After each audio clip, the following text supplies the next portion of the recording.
लालू यादव जिंदाबाद रश्मि जाधव जिंदाबाद महेंद्र विद्यार्थी जिंदाबाद बबलू यादव जिंदाबाद बबलू यादव जिंदाबाद चंद्रशेखर सिंह आप लोग जैसे नाम लगाता है ना कौन शिक्षा मंत्री चंद्रशेखर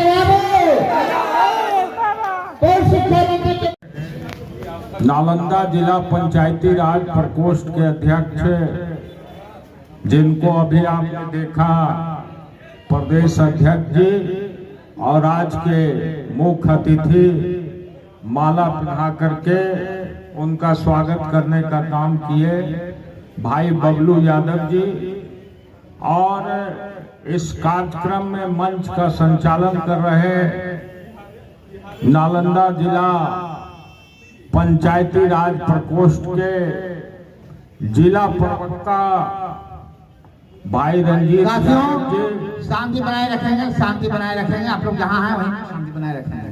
क्या हुआ साथियों आप लोग शांति बनाए रखेंगे। आज के इस कार्यक्रम में उपस्थित बिहार सरकार के पूर्व शिक्षा मंत्री और बिहार में शिक्षा के सुधारक के रूप में जाने वाले हमारे अभिभावक और बड़े भाई माननीय श्री चंद्रशेखर जी, मंच पर उपस्थित बिहार प्रदेश पंचायती राज प्रकोष्ठ के अध्यक्ष भाई महेंद्र विद्यार्थी जी, इस सभा में उपस्थित हमारे पिता तुल्य अभिभावक और अस्थामा के पूर्व विधायक आदरणीय सतीश बाबू, बिहार शरीफ के पूर्व विधायक और हमारे भाई पप्पू खां जी, पार्टी के नालंदा जिला राष्ट्रीय जनता दल के अध्यक्ष भाई अशोक हिमांशु जी, युवा राष्ट्रीय जनता दल के अध्यक्ष भाई मनोज यादव जी, यहाँ से अस्थामा से पूर्व प्रत्याशी रहे राष्ट्रीय जनता दल के अनिल महाराज जी, बिहार शरीफ के पूर्व प्रत्याशी भाई सुनील साव जी, मंच पर बैठे हुए किसान प्रकोष्ठ के अध्यक्ष भाई कल्लू यादव जी और सभी सम्मानित नेता जो मंच पर बैठे हुए हैं, जिनका नाम लेने में वक्त लगेगा, समय भी बहुत हो गया है, इसलिए राष्ट्रीय जनता दल के सभी सम्मानित नेतागण और इस कार्यक्रम में उपस्थित नालंदा जिला के भिन्न भिन्न प्रखंडों से आए हुए हमसे उम्र में बड़े हमारे पिता तुल्य अभिभावकगण, हम उम्र भाइयों और माताएं और बहनें तो यहाँ है ही नहीं, ये चिंता का विषय है और उनको जोड़ना चाहिए, क्योंकि देश की आधी आबादी जब हमसे अलग रहेगा तो हम किसी भी कार्यक्रम को मूर्त रूप नहीं दे सकते, इसलिए महिलाओं की भी उपस्थिति आज की बैठक में होनी चाहिए थी। साथियों, हमसे बोलने के पहले हमारे पूर्व विधायक आदरणीय सतीश बाबू और भाई पप्पू खां जी ने बहुत ही सारगर्भित बातें आपके सामने कही और हम उन बातों को पुनरावृत्ति नहीं करना चाहते, हम सिर्फ बताना चाहते हैं माननीय श्री चंद्रशेखर बाबू को, जो कि उनको पता भी है कि नालंदा की धरती संघर्षों की धरती रही है और संघर्ष के बुनियाद पर ही हमने अपने राजनीति को नालंदा में स्थापित करने का काम किया है। जब समाजवादी आंदोलन कमजोर था और पूरे बिहार में साम्यवादी आंदोलन चल रहा था, तो उस समय साम्यवादी आंदोलन का एक बड़ा केंद्र नालंदा भी माना जाता था। और हमारे पूर्वजों ने, जिनको आप सब लोग जानते हैं, उनके नाम बताने की जरूरत नहीं है, सब लोगों ने मिलकर के एक समाज में ऐसा संघर्ष नालंदा के अंदर खड़ा किया, सभी जाति, धर्म, मजहब और संप्रदाय को एकजुट करने का काम किया, जिसके बाद नालंदा में जो एक कहावत थी, एक दंत कथा थी कि नालंदा सिर्फ कुछ लोगों का है, उस दंत कथा को हम लोगों ने तोड़ने का काम किया था।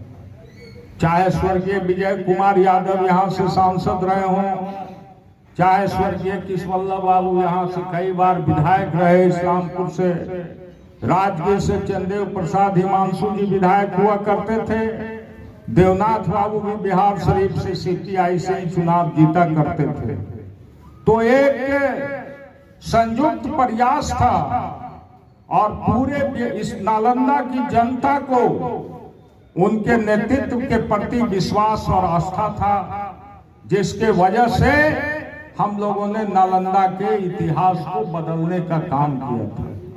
लेकिन साथियों, फिर पुनः 2005 के बाद हम लोग आपस में लड़ने के कारण अपनी एकता को कमजोर किया, जिसका परिणाम भी आप लोगों के सामने है।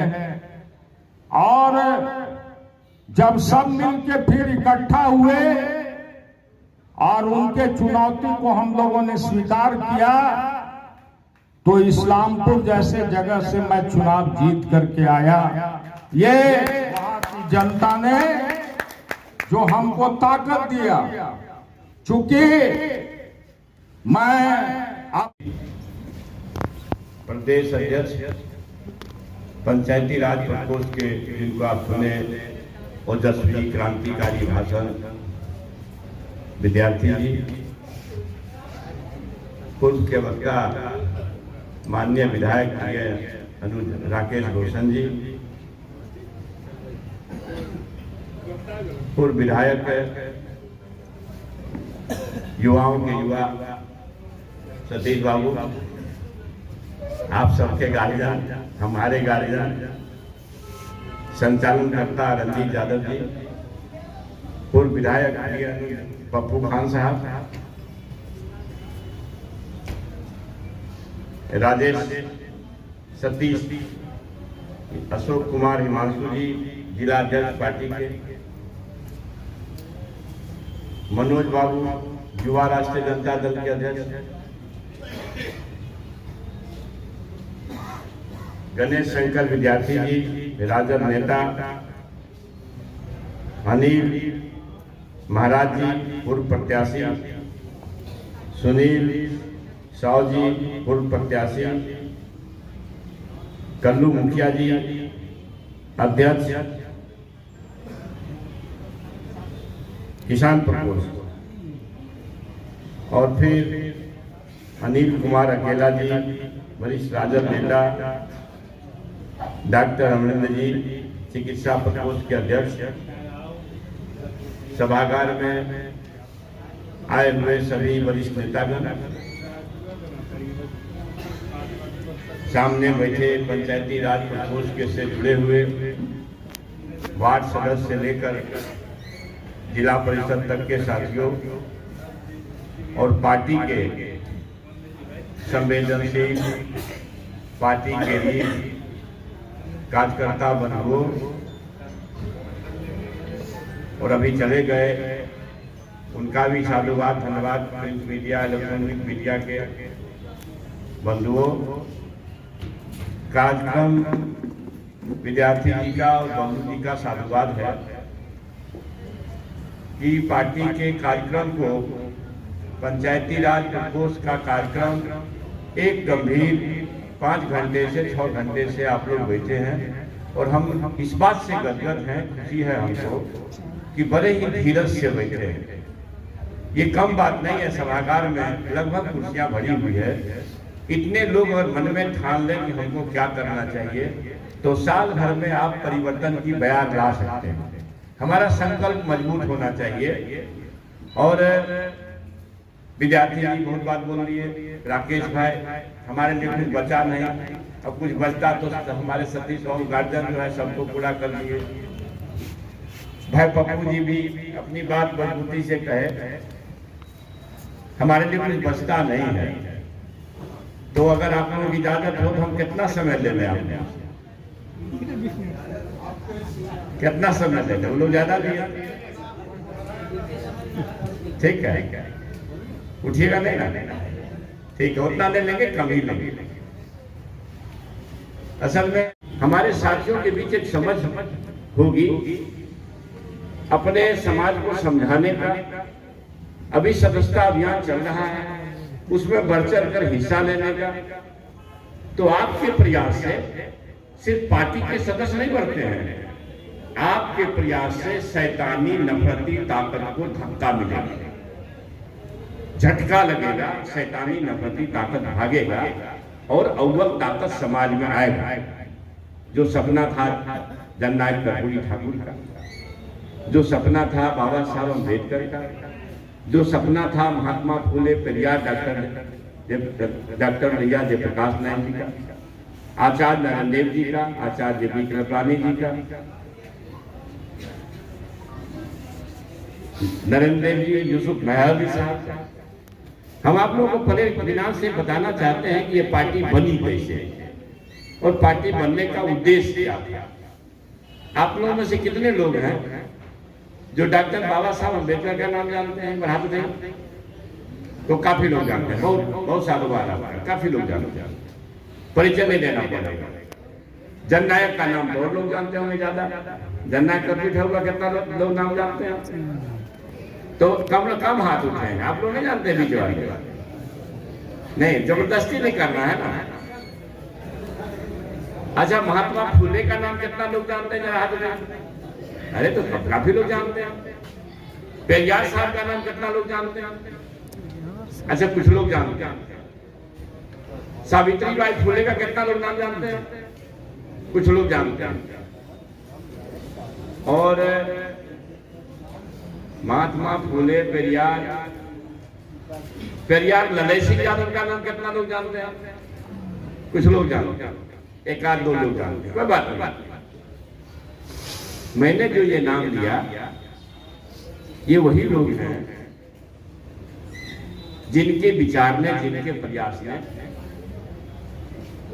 पौष से जन्म लेने वाले पाखंडवाद, जिसको पौष से जन्म लेना विद्यार्थी जी बोल के गए, पौष से जन्म लेना, पौष से कोई जन्म लेता है? जांग से कोई जन्म लेता है? पेट से जन्म लेता है सब, माथा से तो कोई नहीं लेता है, छाती से भी नहीं कोई लेता है, भुजा से भी कोई नहीं लेता। मैंने कुछ से कुछ समझा दिया, हमारे लोग समझ रहे हैं। और आप सभी से आग्रह, देखिए वो बाबू साहब मोबाइल उठा रहे बैठे हैं हॉल में, एक आग्रह है प्रिय, थोड़ी देर के लिए मोबाइल को साइलेंट मोड में डाल दीजिए, क्योंकि आप इतना समय बर्बाद करके आए हैं और यहाँ से दूसरे के समाज में नहीं जाइएगा तो बेकार गैस लगाना है, इतना लोग परेशान हुए। साथ ही आप लोगों के लिए नाश्ता उठा कर प्रबंध किए, तो आए हैं तो गंभीरता पूर्वक थोड़ी देर के लिए मोबाइल को, मेरी गुजारिश है कि मोबाइल को साइलेंट मोड में डाल दीजिए, फिर फ्री हो जाइए, बात कर लीजिए, कोई दिक्कत नहीं ना, ठीक है। मैंने जो नाम लिया ये वैसे लोग हैं, अगर वो लोग नहीं बीच में आते हमारे महानपुर के, तो कुर्सी पर बैठने का कुवत न सिर्फ आपको, ये चंद्रशेखर जो माइक के पास खड़ा है पूर्व शिक्षा मंत्री बनकर के, यकीन मानिए अगर ये महानपुर के नहीं होते तो चंद्रशेखर भैंस के पीठ पर 6 फीट का लाठी लेकर नजर आता, शिक्षा मंत्री नहीं होते। और उसमें भी सबसे बड़ा नाम आता है डॉक्टर बाबा साहब अम्बेडकर। अगर वो संविधान में व्यवस्था लेके नहीं जाते, अभी कह रहे थे विद्यार्थी भाई, वोट का राज मतलब छोट का, वोट का राज किसने दिया? वोट की ताकत किसने दी? जिनने वोट की ताकत दी उसमें अव्वल नाम आता है डॉक्टर बाबा साहब अम्बेडकर का, उसके बाद ही किसी का नाम आता है, चाहे डॉक्टर भैया हो, कोई हो। हमारे उस समय के सुरमा राष्ट्रपिता बापू डॉक्टर राजेंद्र प्रसाद, देश रत्न, मतलब ये पुरखे थे संविधान निर्माण में। अव्वल योगदान किनका था? डॉक्टर बाबा साहब भीमराव अम्बेडकर। कुछ भी कहने से पहले एक बात और बताना चाहते हैं, दिमाग से एक बात साफ करनी। लालू